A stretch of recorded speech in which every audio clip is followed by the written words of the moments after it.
کیا آپ لیاری کے اس بدنام زمانہ گینگسٹر کو جانتے ہیں جو اپنے مخالفین کے سر کاٹ کر ان سے فٹ بال کھیلتا رہا ہے اور اسے آصف زرداری کی بہن کی فل سپورٹ حاصل تھی؟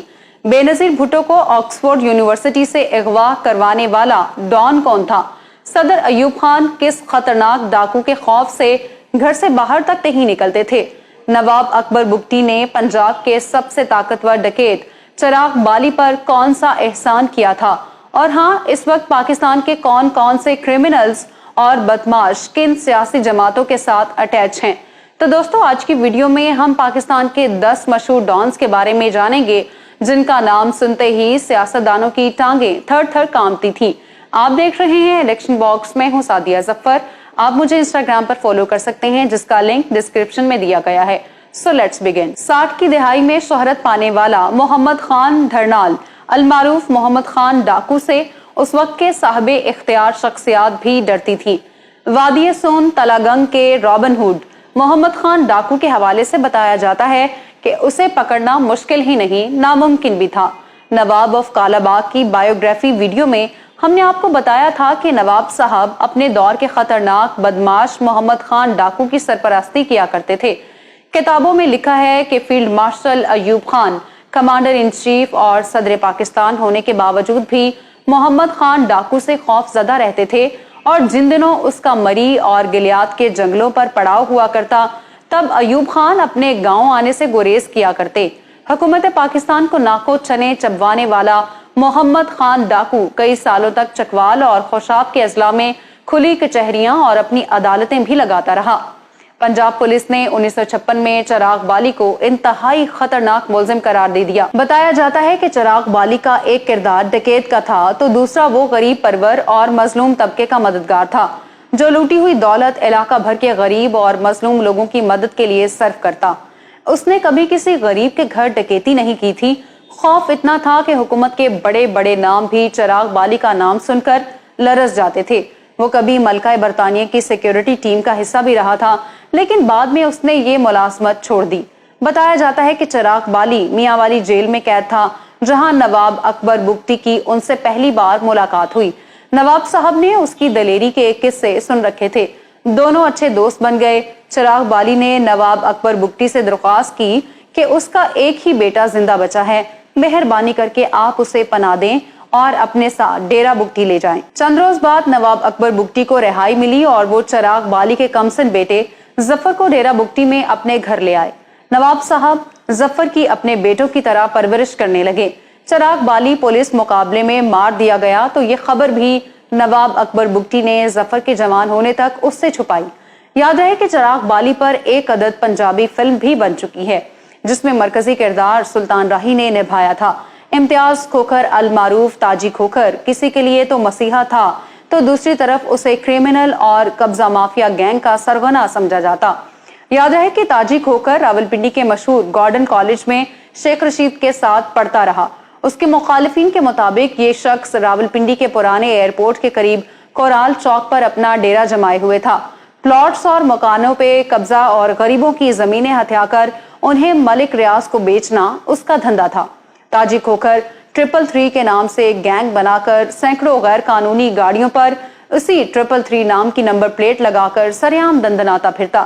اس پر قتل سمیت درجنوں جرائم کے کیس بھی تھے۔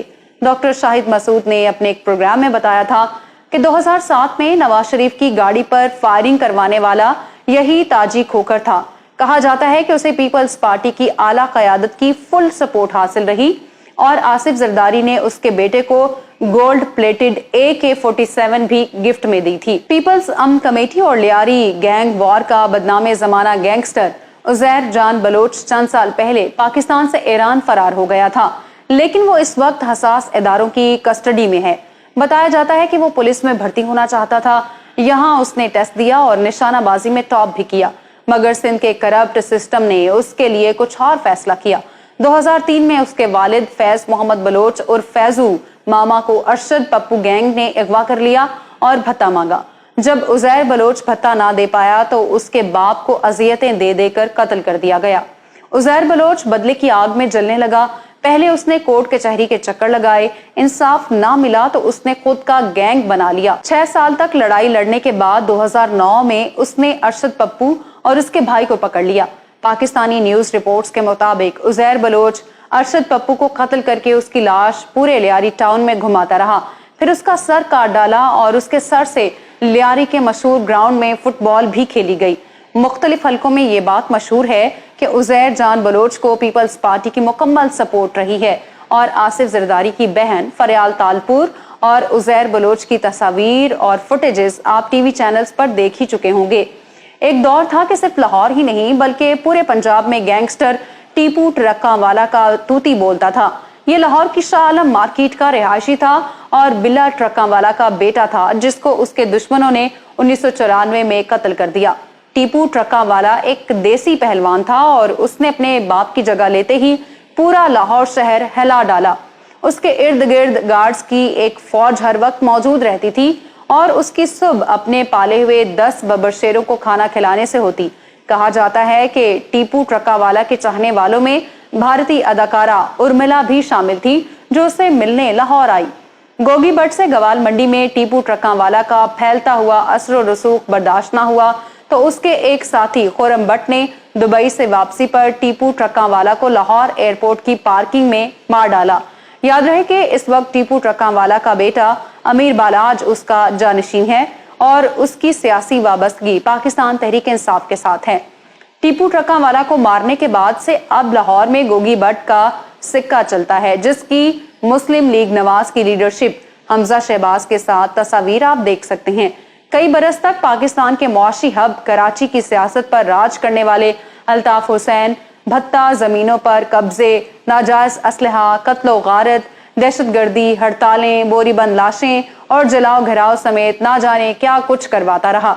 अल्ताफ हुसैन पर पाकिस्तान में कई मुकदमात चल रहे हैं और बरतानिया में भी इस पर मनी लॉन्ड्रिंग का एक केस चलता रहा है। अल्ताफ हुसैन पर यह इल्जाम भी लगता रहा है कि ये शख्स अपनी पार्टी के लोगों के खून से होली खेलने से भी नहीं चूकता। उन पर अपनी ही पार्टी के सीनियर रहनुमा डॉक्टर इमरान फारूक के कत्ल का संगीन इल्जाम है। सेठ आबिद हुसैन गवाल मंडी या लियारी के कोई डॉन नहीं, स्मगलिंग की दुनिया के बेताज बादशाह कहलाए जाते थे। सोने और हीरे जवाहरात की स्मगलिंग तो आपने सुनी होगी, लेकिन क्या आपने कभी सुना है कि किसी ने एटॉमिक प्रोजेक्ट की स्मगलिंग की हो? तो जनाब ये सेठ आबिद ही थे, जिसके बारे में कहा जाता है कि जब पाकिस्तान ने एटॉमिक प्रोजेक्ट पर काम शुरू करना था तो अमेरिका ने पाकिस्तान को न्यूक्लियर प्रोसेसिंग यूनिट देने से इनकार कर दिया था। तो फिर सेठ आबिद ऑस्ट्रेलिया से ये सिस्टम उठाकर समंदरों के रास्ते पाकिस्तान ले आया। सेठ आबिद के बारे में ये बात भी मशहूर थी कि जब जुल्फिकार अली भुट्टो ने उनका सोने से भरा शिप बंदरगाह पर लंगर अंदाज होने से रोक दिया और 5 करोड़ रुपए बतौर फंड मांगे तो उन्होंने साफ इनकार कर दिया। भुट्टो साहब को बहुत गुस्सा आया। उन्होंने सेठ आबिद की गिरफ्तारी के लिए छापे मारे। बिलाखिर एक रोज सेठ आबिद की बजाय उनकी इकलौती बेटी नुसरत शाहीन को गिरफ्तार कर लिया गया। जब सेठ आबिद को अपनी बेटी की गिरफ्तारी का इल्म हुआ तो उसने लंदन में जेर तालीम बेनजीर भुट्टो को अगवा करा लिया। सेठ आबिद की कैद में भुट्टो की बेटी थी और भुट्टो की कैद में सेठ आबिद की बेटी। भुट्टो साहब और सेठ आबिद में मामला तय पा गए और यूं बेनजीर और नुसरत शाहीन को छोड़ दिया गया। दिलचस्प बात यह है कि वो स्मगलिंग को शरन जुर्म नहीं समझते थे और सेठ आबिद ने कराची के मदारिस से स्मगलिंग के हक में फतावा जात भी ले रखे थे। ये भी सुनने में आया है कि एक मौके पर सेठ आबिद ने जनरल ज़ियाउल हक को ये ऑफर करवाई थी कि अगर आप पाकिस्तानी नोटों पर मेरी तस्वीर छाप दो तो मैं अकेला ही पाकिस्तान का सारा कर्ज उतार दूंगा। मैं उम्मीद करती हूँ कि आज की वीडियो आपको पसंद आई होगी। अगर आप नवाब अकबर बुगटी के फैक्ट्स जानना चाहते हैं तो यहाँ ऊपर क्लिक करें। जुल्फिकार अली भुट्टो की पोती ससी भुट्टो की बायोग्राफी के लिए यहाँ नीचे और इमरान खान की फैमिली पर डिटेल्ड वीडियो आपको यहाँ मिलेगी।